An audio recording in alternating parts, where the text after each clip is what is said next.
오늘 말씀은 마가복음 12장 35절부터 44절까지입니다. 제가 읽겠습니다. 예수께서 성전에서 가르칠새 대답하여 이르시되 어찌하여 서기관들이 그리스도를 다윗의 자손이라 하느냐. 다윗이 성령에 감동되어 친히 말하되 주께서 내 주께 이르시되 내가 내 원수를 내 발 아래 둘 때까지 내 우편에 앉았으라 하셨도다 하였느니라. 다윗이 그리스도를 주라 하였은즉 어찌 그의 자손이 되겠느냐 하시니 많은 사람들이 즐겁게 듣더라. 예수께서 가르치실 때에 이르시되 긴 옷을 입고 다니는 것과 시장에서 문안받는 것과 회당의 높은 자리와 잔치의 윗자리를 원하는 서기관들을 삼가라. 그들은 과부의 가산을 삼키며 외식으로 길게 기도하는 자니 그 받는 판결이 더욱 중하리라 하시니라. 예수께서 헌금함에 대하여 앉으사 무리가 어떻게 헌금함에 돈 넣는가를 보실새 여러 부자는 많이 넣는데 한 가난한 과부는 와서 두 렙돈 곧 한 고드란트를 넣는지라. 예수께서 제자들을 불러다가 이르시되 내가 진실로 진실로 너희에게 이르노니 이 가난한 과부는 헌금함에 넣는 모든 사람보다 많이 넣었도다. 그들이 다 풍족한 중에서 넣었거니와 이 과부는 가난한 중에서 자기의 모든 소유 곧 생활비 전부를 넣었느니라 하시니라. 아멘. 반갑습니다. 저는 이번 주 설교 본문을 준비하면서 사실 굉장히 많은 고민을 했습니다. 과부의 헌금 설교를 준비하면서 과부의 헌금처럼 헌금을 하고 예수님의 칭찬을 듣는 신앙생활을 해야 한다고 설교를 할 것인가, 아니면 성경에서 말하고 있는 것을 이야기할 것인가에 대한 고민이었습니다. 우리 사실은 다 익숙한 걸 좋아하지 않습니까? 저도 낯선 음식, 낯선 거를 썩 이렇게 좋아하는 편은 아닙니다만 익숙한 걸 좋아합니다.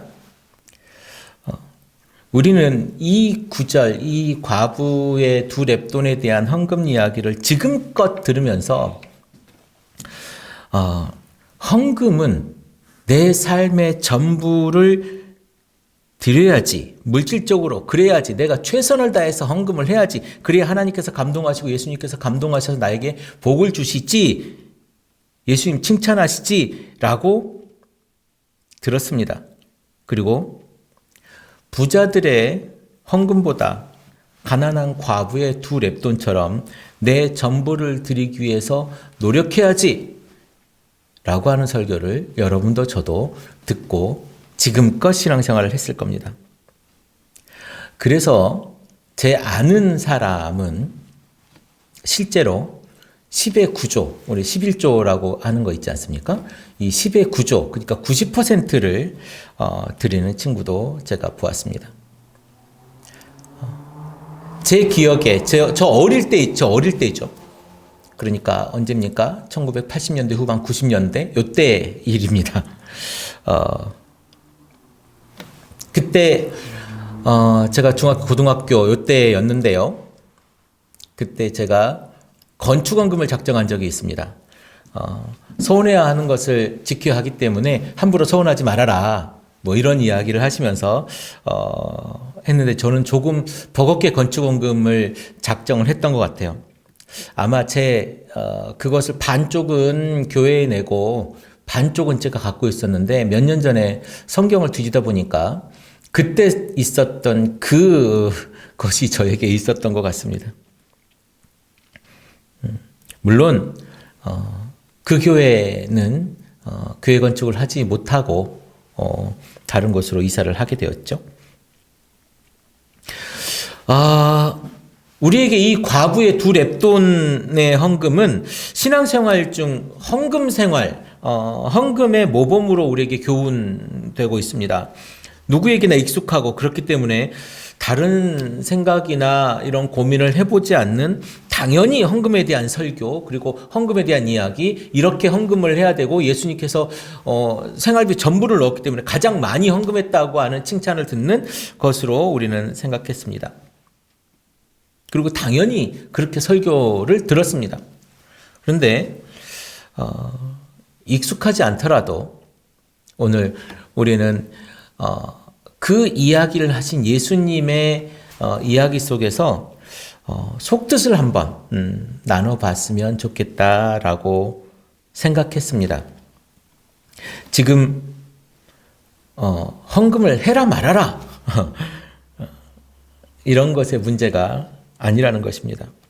오늘 말씀은 사실 헌금보다 더 중요한 이야기를 하고 있습니다. 우리가 가야 될 방향, 우리가 어떻게 신앙생활 해야 될 것인가를 아주 구체적으로 보여주고 있는 것이죠. 헌금을 얼마나 해야 하느니, 또 무슨 헌금을 드려야 하느니, 그리고 얼마나 헌금을 하고 내 11조 중에 세금을 떼고 11조를 드려야 하냐, 세금을 떼기 전에 11조를 드려야 하냐. 아니 이런 죄송합니다. 제가 좀 속어를 쓰겠습니다. 싸구려 천박한 이야기로 오늘 예수님의 말씀을 오염시키지 말기 바랍니다. 사실 경제적으로 어려울 때, 이거 참 아이러니하죠. 경제적으로 어려울 때일수록 헌금 설교가 잘 먹힙니다.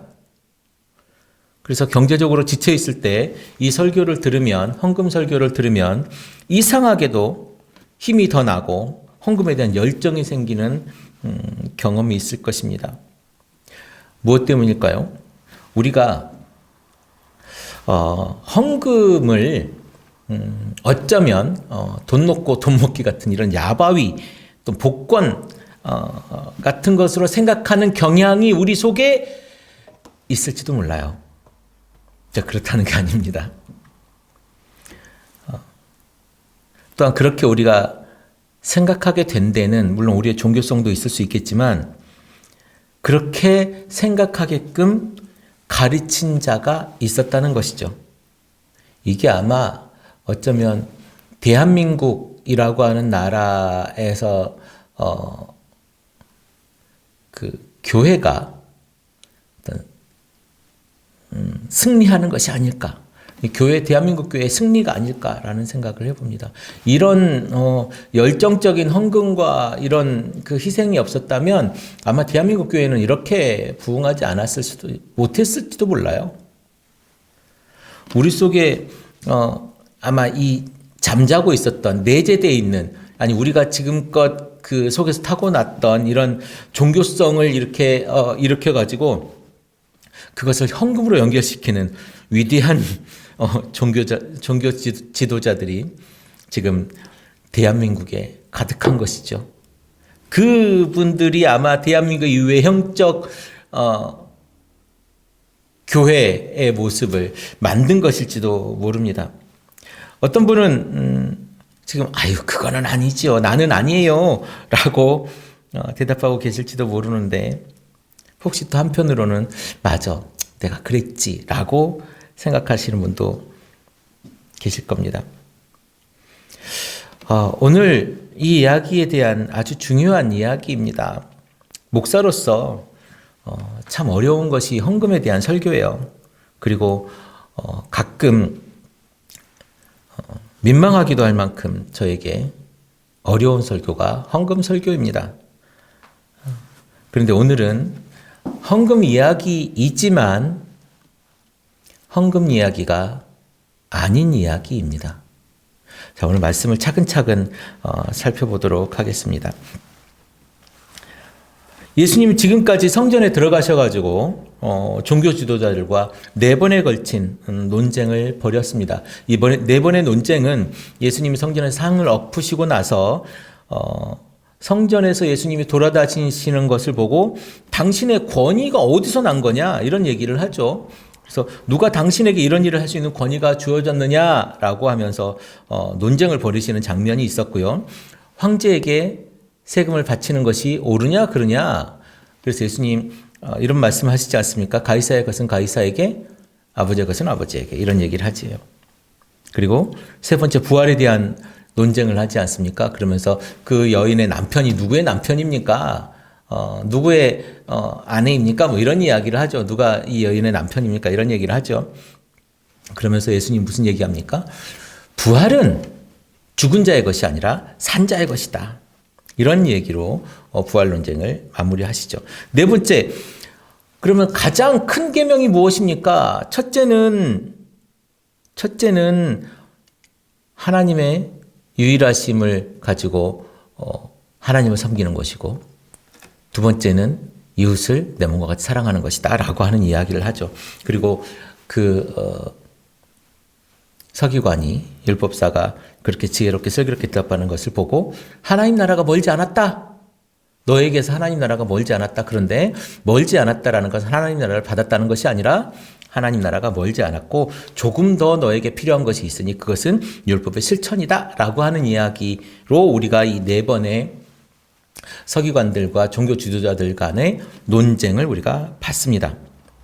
이 네 번의 종교 지도자들의 논쟁 이후에 예수님은 이제 성전에서 가르치실 때라고 이야기합니다.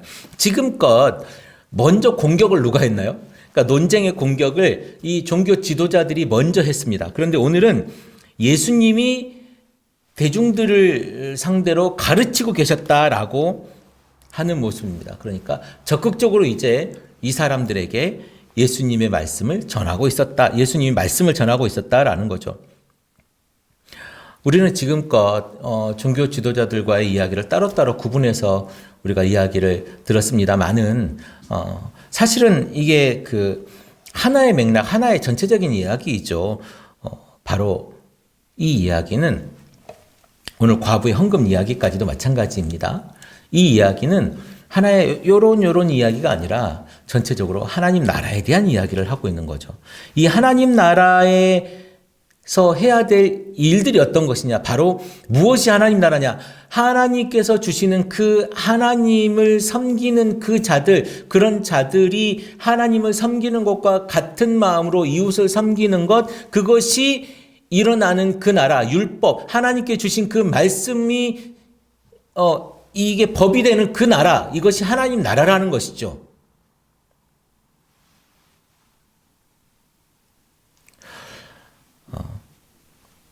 오늘 이 하나님 나라에 대한 그 이야기를 마지막 논쟁에서 말씀을 하시고 계시는 것입니다. 우리나라 36년간 일제치하에 있었습니다. 일제강점기라고 부르죠. 우리가 그 기억이 얼마나 힘들고 비참한 기억이었냐면, 그리고 얼마나 억울하고 얼마나 분노스러운 기억이냐면, 우리 빨간 동그라미만 봐도 분노가 일어나지 않습니까? 일본과의 축구 경기 어떻습니까? 무슨 대첩 이렇게 이야기하면서 다른 나라는 다 져도, 심지어 북한에게는 져도 일본에게는 이겨야 되는 이런 우리의 그 마음이 있지 않습니까? 그런데 이스라엘은 무려 600년 동안이나 외세의 식민지 생활을 했습니다. 다윗과 솔로몬 이후에 분열되었던 그 나라가 아시리아, 바벨론에 의해서 멸망하면서 식민지가 됐죠. 그리고 그리스에, 그리고 로마에 이르기까지 600년 동안 치욕스러운 지금 식민지 생활을 하고 있습니다.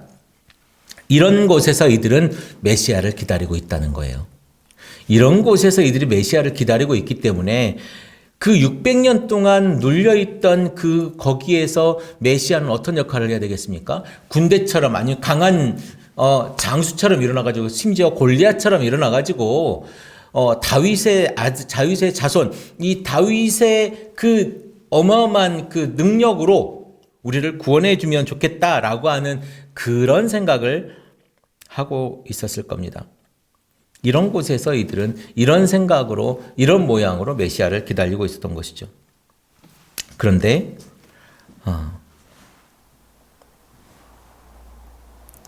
서기관들은 오늘 그 다윗의 자손에서 메시아, 그리스도가 나온다고 이야기를 하고 있는데요. 다윗은 어떤 왕입니까? 이스라엘에서 최고의 왕입니다. 그리고 성경의 이스라엘 역사 중에서 이스라엘 역사 중에 3명을 꼽는다면 누구를 꼽겠습니까? 저는 여러분들도 아마 동의하실 겁니다. 아브라함, 그리고 모세, 그리고 다윗을 꼽지 않습니까? 모세와 다윗, 아브라함과 모세와 다윗, 이 중에 가장 가까운 역사는 바로 다윗입니다. 그런데 오늘 성전에서 가르치면서 서기관들은 다윗의 자손에서 그리스도가 온다고 이야기를 하지만 성경을 보니 다윗이 주라고 부르는데 어떻게 자손에게 주라고, 나의 주라고, 큐리오스라고 윗사람으로 말할 수 있는가라고 말합니다.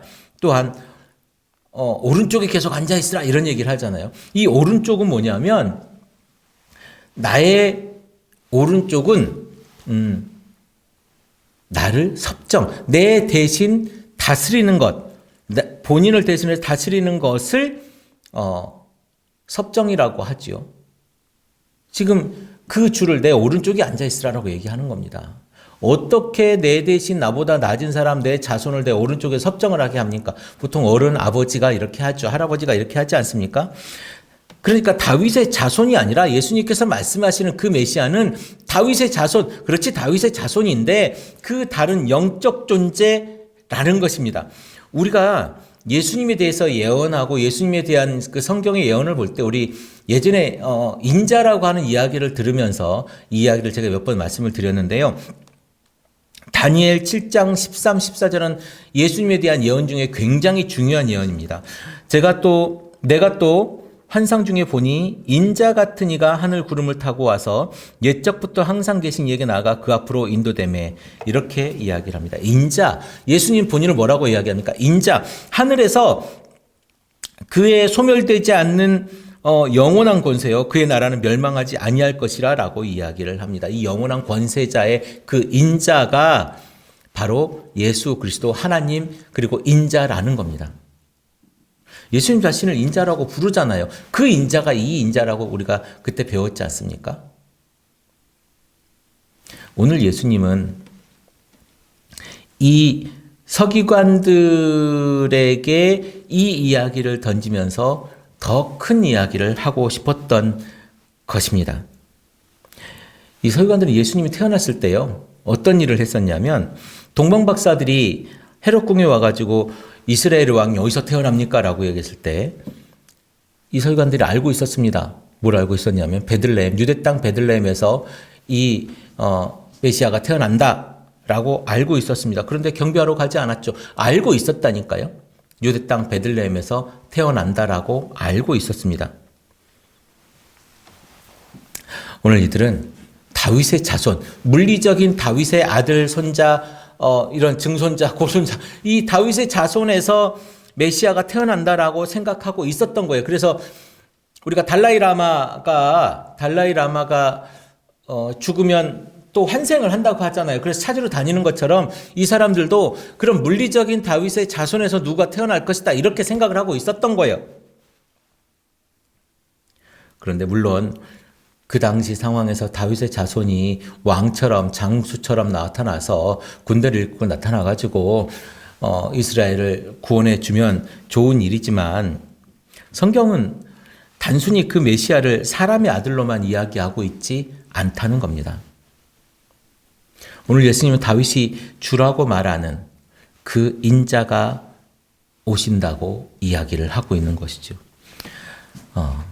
그래, 다윗의 자손 맞는데 다윗의 자손인 것만은 아니야. 그것이 다가 아니야. 성경은 한쪽만 보면 안 돼. 성경은 편협하게 보면 안 돼. 성경은 나에게 필요한 것만 찾아서 읽으면 안 돼. 성경은 나에게 맞게 가공해서 읽으면 안 돼라고 말하고 있는 것입니다. 그들이 성경을 아는 데 있어서 최고의 사람들이지만 성경이 말하고 있는 것을 알지 못하고 있는 거예요. 무슨 말이냐면 성경의 문자적 해석, 성경을 율법적으로 해석하는 건 굉장히 탁월한데 성경의 그 속 이야기를 모르고 있다는 것입니다.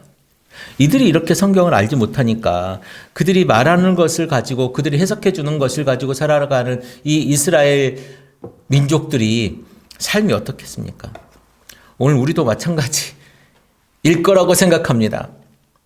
성경을 제대로 보지 않아요. 그러니까 성경을 제대로 보지 않는다는 그 얘기가 뭐냐면 우리가 성경책을 많이 보죠. 글씨를 많이 보죠. 근데 제가 성경을 제대로 보지 않는다는 건 꼭 글씨를 봐야 그 성경을 아는 것이 아니지 않습니까? 우리가 하나님은 우리를 어디를 봐요? 우리의 중심을 보신다고 하잖아요. 만약에 하나님이 정말 겉모습을 볼 것 같았으면 왜 이스라엘 민족을 택했습니까? 로마나 바빌론이나 아시리아나 이집트를 택하면 되는 것을 왜 보이지도 않는 그 민족 아브라함, 그렇잖아요. 하나님 다윗을 기름 부으러 갔을 때 어떻습니까? 그 외의 형제들을 다 보고 멋있고 키 크고 하나님 이 사람입니까? 이 사람 물어보잖아요. 아니다. 나는 겉모습이 아니라 중심을 보시는 하나님이라고 말하잖아요.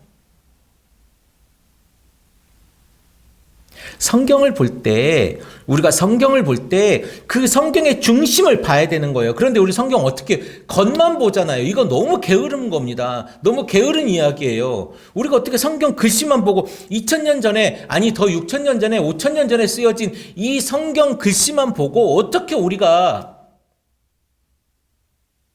이 뜻을 알 수 있겠냐고요. 왜 우리가 전혀 다른 문화, 여러분 메소포타미아 문화를 여러분 경험해 보셨습니까? 여러분 유대 문화를 경험해 보셨습니까? 이집트 문화는요. 여러분 로마 문화는요. 우리가 거기에 가볼 수 있고 거기에 그 구경을 할 수 있어도 그들의 문화와 그들의 삶의 이야기를 잘 모르잖아요. 삶의 이야기를 알아야 우리가 그 이야기를 하죠. 왜 이 이야기를 하고 있는지를 알아야 되지 않겠습니까? 그런데 그렇게 보지 않고 우리가 성경을 너무 쉽게 보려고 해요. 지금 이 사람들이 그렇게 하고 있고 이 사람들이 그렇게 가르치고 있고 지금 우리의 성경을 가르치는 사람도 그렇게 가르치고 있어요. 그 성경을 가르치는 교사들이 목사이겠죠. 제가 머리가 좋은 사람이 아니어서 다른 사람 한 번 볼 거 저는 두 번 봐야 되고 다른 사람 두 번 봐야 될 거 저는 세 번, 네 번, 다섯 번, 10번 봐야 되는 사람입니다. 그래서 저는 더 열심히 하려고 노력하는 사람이에요. 부족하지만 저는 열심히 하려고 합니다. 그런데 적어도 저도 그렇게 하지만 여러분들도 성경을 글자로만 보지 않고 조금 더 폭넓고 조금 더 깊게 보려고 하는 노력이 여러분에게도 있었으면 좋겠습니다. 예전에 이런 농담이 있습니다. 아주 오래된 농담이에요. 어떤 학생이 시험을 보는데 신은 죽었다라는 말을 한 사람이 누구냐? 혹시 여러분 아시는 분 계십니까? 누구냐라고 시험 문제가 나왔다 그래요. 그런데 뒤에 이제 공부를 안 한 학생이 연필로 꾹꾹 찌릅니다. 알려달라고, 시험지 보여달라고. 그래서 살짝 시험지를 옆으로 밀어서 보여줍니다. 답은 니체라고 쓰여져 있었죠. 그런데 이 친구는 그 니체를 잘못 보고 나체 이렇게 적었습니다. 그리고서 자신 있게 답을 적고 나서 그 다음 문제를 풀고 있는데 그 뒤에 있는 조금 더 모자란 학생이 나도 보여달라고. 그래서 살짝 이렇게 보여줍니다. 그랬더니 답이 나체 이렇게 적혀져 있는 거죠. 이거 답을 똑같이 쓰면 선생님한테 들킬 수도 있으니 나는 다르게 쓰자. 그래서 누드 이렇게 적었다는 슬픈 이야기가 있습니다. 성경이 말하는 것은 너무너무 중요하죠. 왜냐하면 우리가 어떻게 살아야 될지, 어떻게 우리가 하나님 말씀대로 살아야 될지를 지금 현재적 관점과 현재적 상황에서 내 삶의 모양에서 내 삶의 자리에서 해석해내는 아주 중요한 단서를 제공하기 때문에 그렇습니다. 그런데 성경은 지금 우리에게 주신 이 문자로만 우리에게 적용시키기에는 너무나 큰 괴리감이 있어요. 그리고 우리가 이해하기는 너무나도 힘든 상황이 있습니다. 그래서 그것들을 풀어내고 그것들을 해석해내야 하는 것이죠. 오늘날 엄청난 문명과 지식의 발전이 있어도 성경에서만큼은 참 우리가 종교 지도자들의 해석을 그대로 맹목적으로 따라가는 경향이 있는 것 같습니다. 그래서 목사들, 성경을 가르치는 사람들이 성경을 잘 알고 잘 해석해야 합니다. 연구하고 또 연구하고 그리고 그 안에 어떤 내용들이 있는지 우리가 한 번 더 잘 찾아봐야 돼요. 그런데 오늘 예수님은 이 성경을 가르치는 사람, 성경을 해석하는 사람들에게 묵직한 한방을 날립니다. 서기관들은 메시아가 다윗의 자손에서만 나온다고 하지만, 그리스도가 다윗의 자손에서 나온다고 하지만 그 메시아는 하늘의 권세를 가진 다윗이 주라고 부르는 그 권세자야 라고 말하는 겁니다. 서기관들이 잘못 알고 있다고 말하는 거예요. 그래, 글자로는 다윗의 자손이라고 쓰여져 있는데 그 다윗의 자손이 꼭 다윗의 자손의 모습만으로 나오는 건 아닐 수도 있어. 그것이 아니야. 하늘의 그 권세를 잡은 다윗이 주라고 부르는 그런 사람이야. 서기관들이 잘못 알고 있다라고 말하는 거예요. 서기관들은 성경을 해석함으로 존경받고 사회적 지위를 유지하는 사람들입니다. 그런데 예수님은 이 사람들에게 성경을 모른다고 말하고 있는 거예요. 이것을 들은 사람들은 어떻게 들었다고 반응을 합니까? 참 재밌는 반응이에요. 사람들이 즐겁게 들었다라고 말하는 겁니다. 그들이 지금 이 조롱과 이 그들을 욕하는 거에 통쾌하게 듣고 있다는 거예요. 성경도 모르는 이들이 그렇게 잘난 척 하더니 예수님에게 한 방 먹었구나.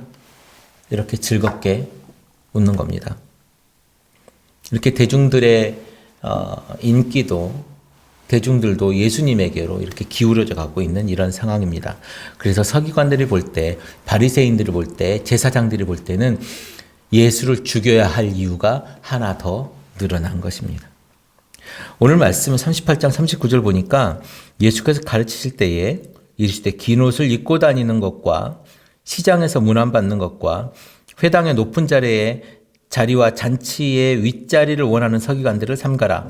그들은 과부의 가산을 삼키며 외식으로 길게 기도하는 자니 그 받는 판결이 더욱 중하리라 하시니라. 서기관들을 삼가라. 그들의 하는 모습이 너무 안 좋다라고 이야기를 하는 거예요. 그런데 저는 오늘 이 문장에서 이 구절에서 주목할 만한 단어 하나를 발견했습니다. 이 서기관들 성경을 한쪽만 보는 이들을 상가라고 하시면서 그들은 과부의 가산을 삼킨다라고 말하고 있습니다. 여기서 삼킨다라고 하는 단어는 카테스티오라고 하는 단어인데요. 카테스티오, 제가 가끔씩 이렇게 헬라어를 읽지만 여러분 기억하지 않으셔도 됩니다. 카테스티오라고 하는 이 단어는 삼킨다, 잡아먹다, 먹어버리다 뭐 이런 단어인데요. 신약에만 총 14번이 사용되었습니다. 그중에 제일 많이 사용되어지는 건 5번이나 쓰여졌던 요한계시록이 있고요. 마가복음에도 2번이나 쓰여졌습니다. 마가복음에 우리 4장 4절에 쓰여졌는데요. 씨 뿌리는 자의 비유에서 길가에 뿌려진 이 씨앗을 새가 와서 잡아가 먹어버리지 않습니까?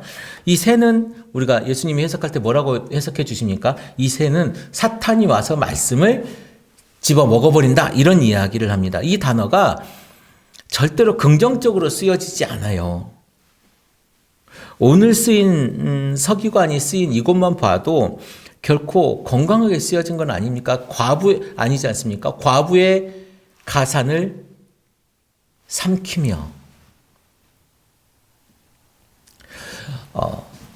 서기관들이 과부의 가산을 어떻게 삼킬까요?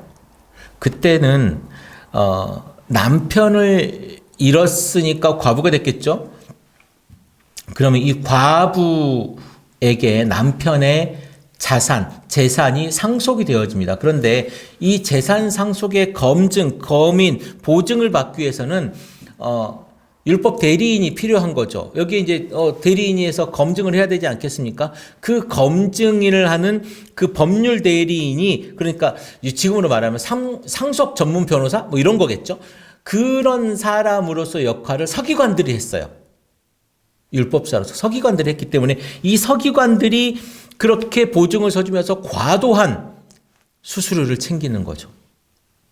그런데 그것을 하지 않으면 보증받을 수 있는 길이 없으니까 내 재산이 아닐 수 있게 되는 거죠.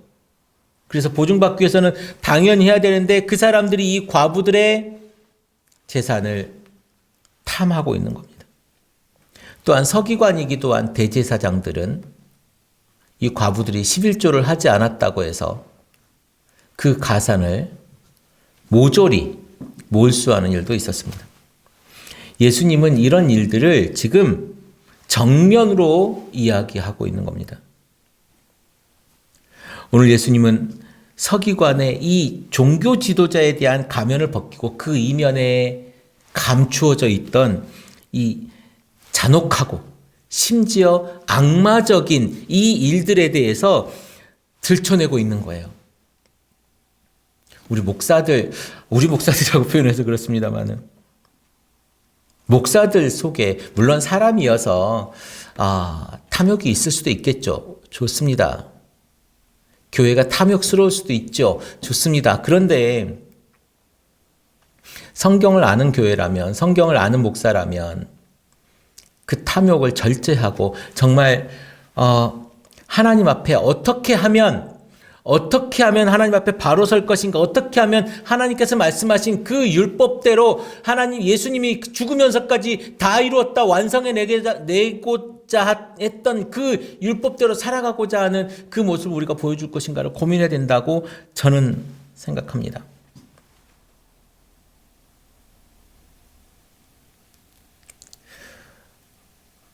악마적인 실체. 우리는 이 일이 정말 과거에만 2000년 전에만 있었다고 생각하지 않습니다. 지금 없습니까? 교회 안에 지금은 없을까요?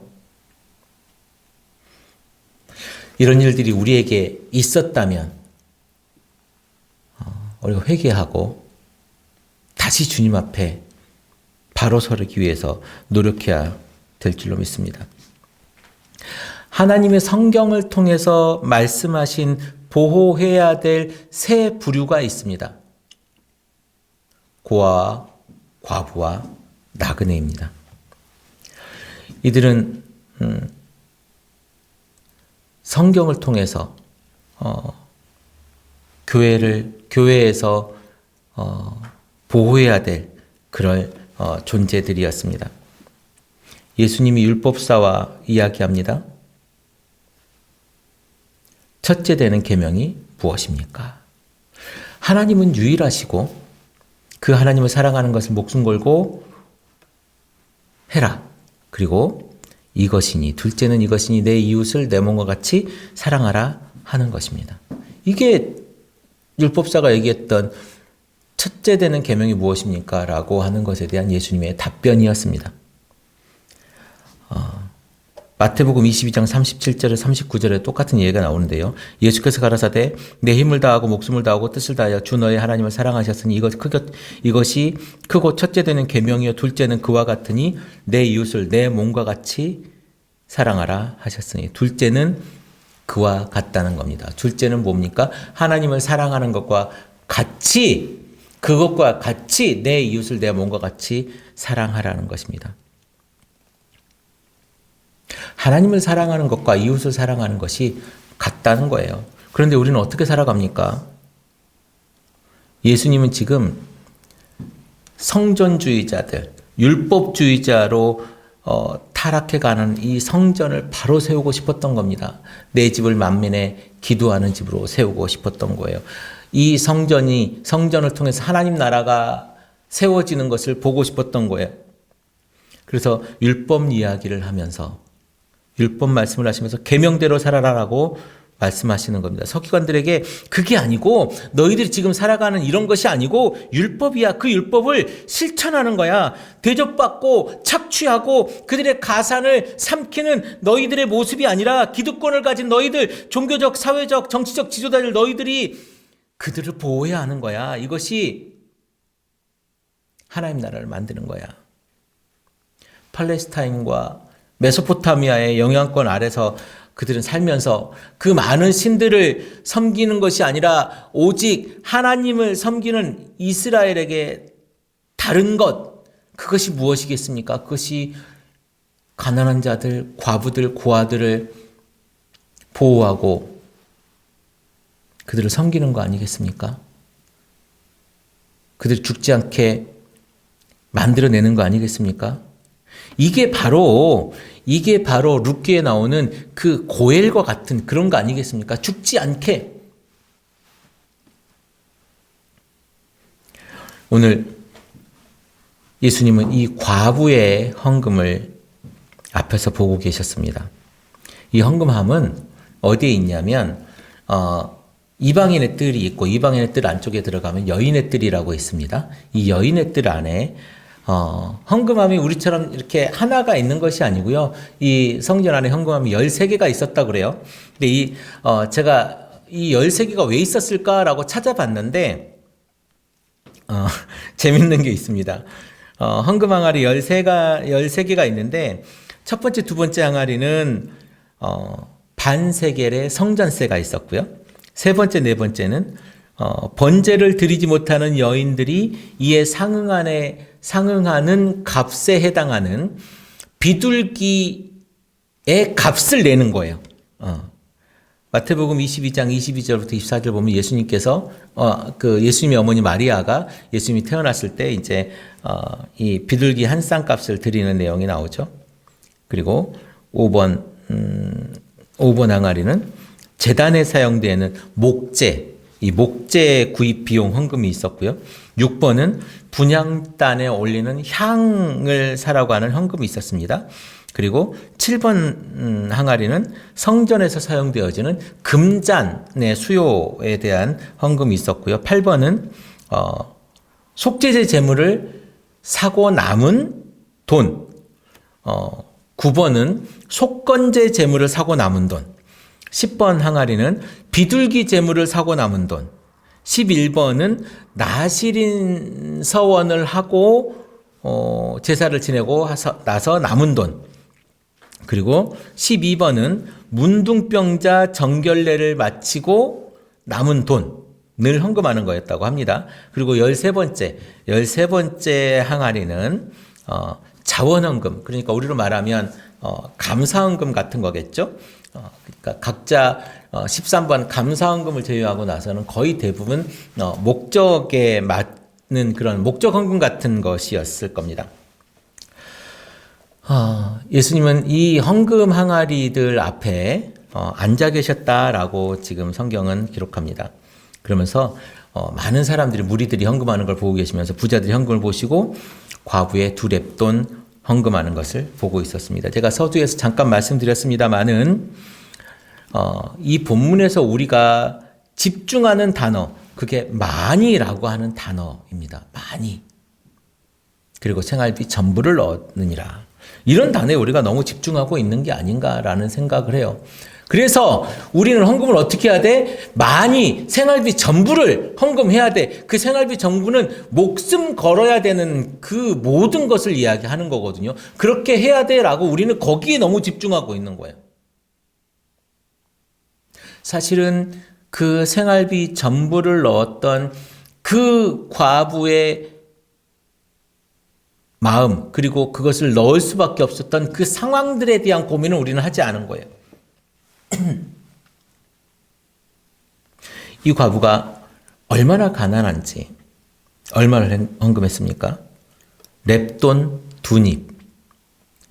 렙돈이 사실은 화폐 단위는 아니었다고 그래요.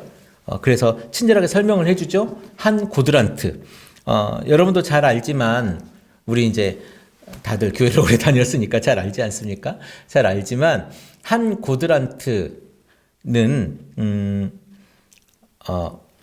우리가 데나리온이라고 하는 이 하루치 품삯에 대한 그 로마의 화폐 단위입니다.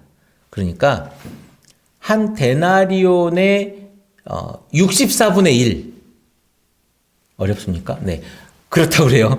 한 데나리온의 64분의 1이 한 고드란트라고 그럽니다. 제가 최저임금으로 계산을 해봤어요. 그랬더니 이 한 고드란트는 2021년 최저임금 계산치입니다.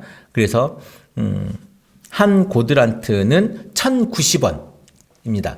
1,090원. 그러니까 두 렙돈이 한 고드란트니까 1,090원인 거죠. 지금 이 과부는 1,090원을 헌금한 겁니다. 근데 이 1,090원이 이 과부의 생활비 전부였다는 거예요. 여러분 1,090원이면요. 웬만한 초등학생들의 용돈보다도 적은 돈이거든요. 우리 아이가 하루에 차를 타고 다닙니다. 버스를 타고 다니는데 왕복 학교를 갈 때 버스를 타고 다니고 왕복 1,000원씩을 내요. 그러면 2,000원이 우리 아이의 하루 용돈인 거예요. 그러니까 뭐 먹는 데 쓰는 게 아니라 이 아이가 학교를 갈 수 있는 그 용돈이 2,000원인 거예요. 다른 거 아무것도 쓰지 않아도. 근데 이 아이는 이 생활비 전부가 1,090원. 저는 이 구절을 생각하면서 이 구절을 읽으면서 누가복음 18장 9절부터 14절까지 이야기가 떠올랐습니다.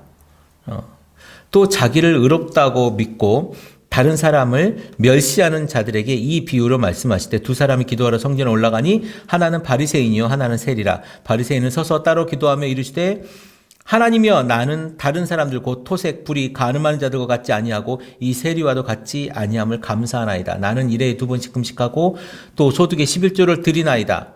하고 세리는 멀리 서서 감히 눈을 들어 하늘을 쳐다보지도 못하고 다만 가슴을 치며 이르되 하나님이여 불쌍히 여기소서 나는 죄인이로소이다 하였느니라. 내가 너희에게 이르노니 이에 저 바리새인이 아니고 이 사람이 의롭다 하심을 받고 그의 집으로 내려갔느니라. 무릇 자기를 높이는 자는 낮아지고 자기를 낮추는 자는 높아지리라 하시니라. 바리새인과 세리의 비유. 바리새인의 기도와 세리의 기도를 비교하시면서 세리의 그 초라하고 낮아지는 기도를 칭찬하십니다. 그런데 우리가 이 이야기를 보면서 세리의 기도를 칭찬하시기 위해서 이 이야기를 했을까요? 예수님은 이 이야기를 하시면서 9절 말씀에 또 자기를 의롭다고 믿고 다른 사람을 멸시하는 자들에게 비유로 말씀하시되 그들을 멸시하는 자, 너희들이 하는 기도는 이 세리의 기도만도 못한 거야 라고 이야기를 하는 거예요. 그러면 세리의 기도가 잘했다라고 이야기하는 겁니까? 그것이 못했다라고 이야기하는 겁니까? 여러분 잘 읽으셔야 됩니다. 세리의 기도처럼 하라는 것이 아니고 그들의 기도가 잘못됐다고 비유로 말씀하고 계시는 거잖아요. 오늘 이 여인이 냈던 이 헌금에 대한 이야기를 하면서 똑같이 올라가잖아요. 똑같이 성전에서 부자와 가난한 여인이 헌금을 냈잖아요. 그러면서 이 여인이 많이 냈다라고 이야기를 하시는 것은 여인이 많이 냈다는 얘기를 하고 싶은 거예요. 이 사람 너희들의 헌금이 지금 문제가 있다라고 얘기를 하는 거예요.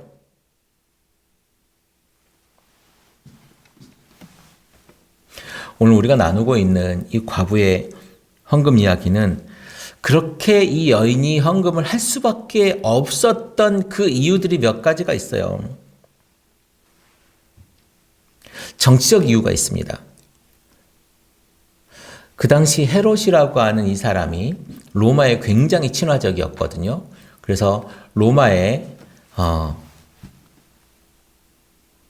유대인의 환심을 사기 위해서 또 로마에 잘 보이기 위해서 성전을 증축합니다. 그래서 로마에서 불화받은 성전 부지가 그때 당시 예루살렘 부지의 4분의 1이었다는 기록이 있어요. 그렇게 이 성전을 증축하려다 보니까 돈이 얼마나 들었겠습니까? 그리고 로마에 이 크게 증축하고 나서 로마의 세금으로 거기에서 나오는 것들을 뜯어다가 세금으로 내야 될 돈이 얼마나 많았겠습니까? 이걸 하기 위해서 돈을 어떻게 해요? 이 제사장들이나 이 종교 지도자들을 통해서 이 헌금과 또 장사를 많이 해야 되는 거죠. 수익을 늘려야 되니까요. 두 번째는 종교적 이유입니다. 이 여인은 너무 힘들게 살고 있었어요. 근데 이 여인에게 한 가지 희망이 있었습니다. 이 희망은 내가 헌금해서 복을 받는 일이었던 거예요. 우리가 그 엘리야의 사르밧 과부 이야기를 우리가 알고 있지 않습니까? 이 여인도 똑같이 그렇게 알고 있었을 것입니다. 나도 하나님 앞에 그렇게 드리면 이 사르밧 과부처럼 나도 복을 받을 수 있지 않을까? 그런데 말입니다. 이 여인처럼 이렇게 가난한 여인이 드리는 이 헌금으로 이들은 화려한 옷을 지어 입고 이들은 좋은 음식을 먹고 마셨습니다. 그리고 길게 기도하면서 사람들을 혹세무민했었죠. 예수님은 이 서기관들에게 엄한 심판, 중한 심판을 받을 것이라고 그래요. 여러분, 우리가 성경을 읽을 때 그래 그 서기관들은 그랬겠지라고 하면 안 된다는 얘기를 제가 매번 드립니다. 뭐냐면 우리가 지금 그렇게 하면 우리에게 그 중한 심판이 우리에게 온다는 얘기를 우리가 성경을 통해서 읽어야 되는 거예요. 우리가 그렇지 않다고요?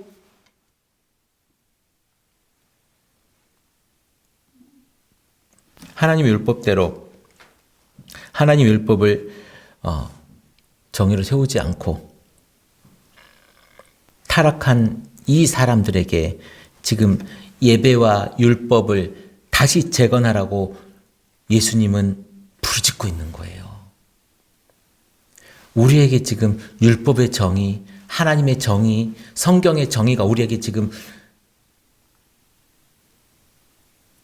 무너져 가고 있다면 다시 살려야죠.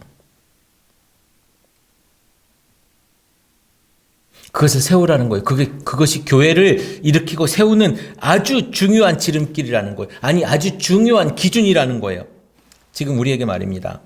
아니, 목사들에게, 교회의 기득권들에게 고아, 과부를 살리고 돌아보라고 하는 것이 우리의 사명이고 우리가 해야 될 일이라는 거예요. 목숨 걸고 다시 재건하라는 거예요. 우리 너무 잘 알고 있어요. 율법도 잘 알고 있고 성경도 너무 잘 알고 있고 성경 구절을 달달달 외우는 사람도 있을 거예요. 그런데 하나님 나라는 그 율법에 의해서 통치되는 나라가 하나님 나라예요.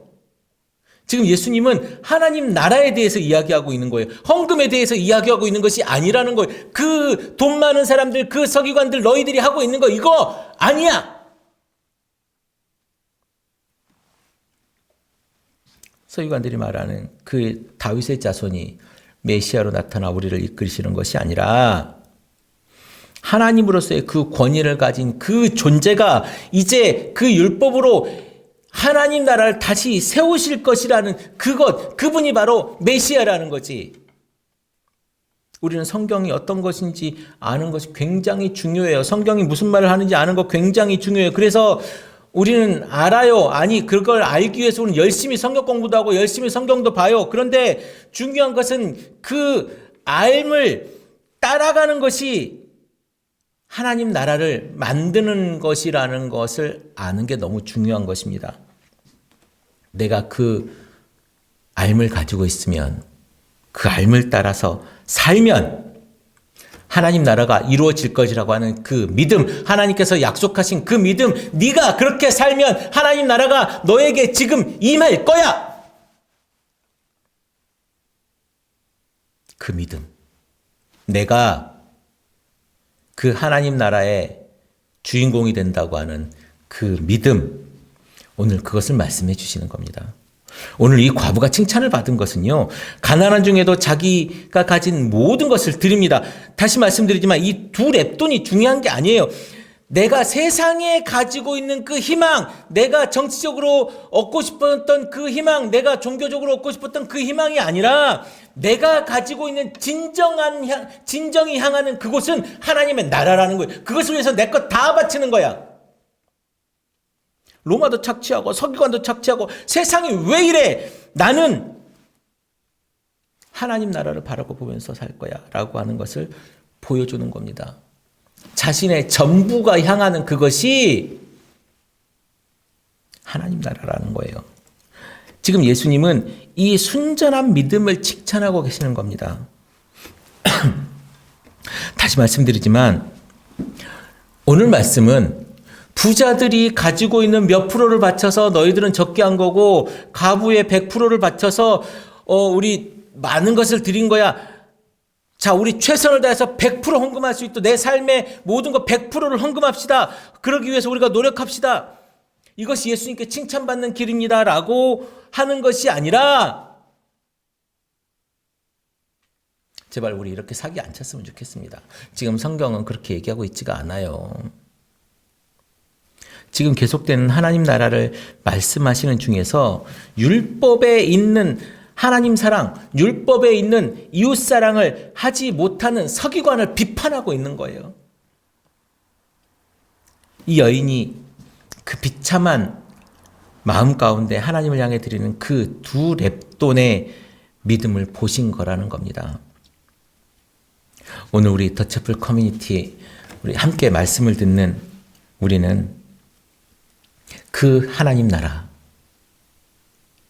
거기에 한 걸음 더 가까이 가는, 그리고 우리가 그렇게 살면 주인공이 될 수 있다, 아니 주인공이다 라고 하는 그 믿음을 가지시길 바랍니다. 기도하겠습니다.